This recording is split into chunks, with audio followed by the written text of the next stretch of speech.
Hey there, it's Siobhan from Relatable, and I am back with an all new episode for our Marriage Makeover Monday. This is where I provide my expert advice for your most common marriage questions and issues, all in under 4 minutes. So let's get right to this week's question, and it's about passwords.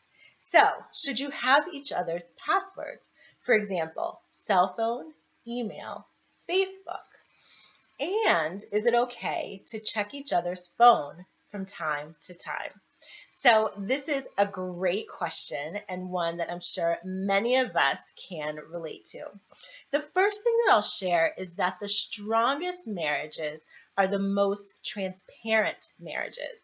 And what I mean by that is where there really are no secrets between the parties, where there's nothing to find and there's nothing to hide.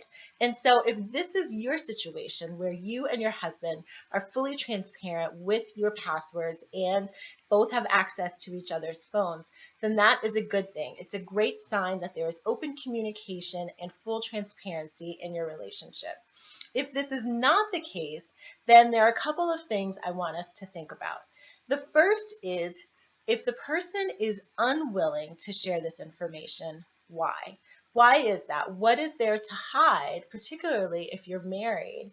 And what does, sharing this information mean to that person who may be refusing?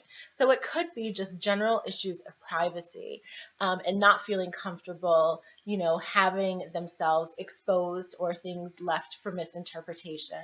Either way, if that is the case, I encourage you to have a conversation, to really talk through what being transparent and open in your marriage means and what that provides to you, the security that comes along with knowing that there's no secrets, that there's no boundaries of what is shared or what is not shared within your marriage. So have a conversation about security and transparency in your relationship.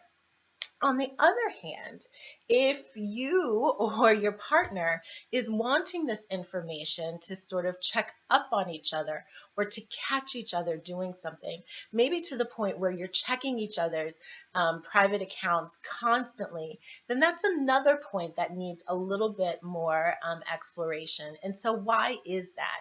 Has there been a violation of trust? Or is one person very insecure within the relationship? Still there, the conversation is about security. And so I want to make sure that, as we think about passwords, that we don't get into this sense of false security where we feel like, well, I can always check the phone or I can always check Facebook, because whatever, you may be afraid of happening or whatever it is you're checking up on your husband or he's checking up on you for doing, is not going to be prevented just because you have the password. And so we have to think about, the consequences. Let's say we do find something that is troubling or disturbing or upsetting.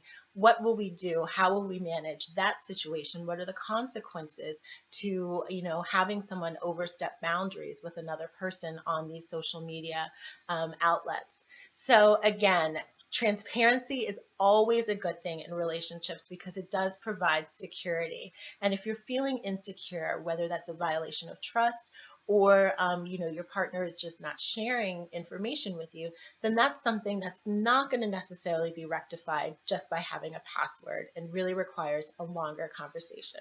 So I hope that has been helpful. Please let me know if I can provide further clarification, and I encourage all of us who are part of this community to chime in. What do you do about passwords? How have they helped or hurt your relationship? I'd love to hear. Thanks again for tuning in, and I will see you next week.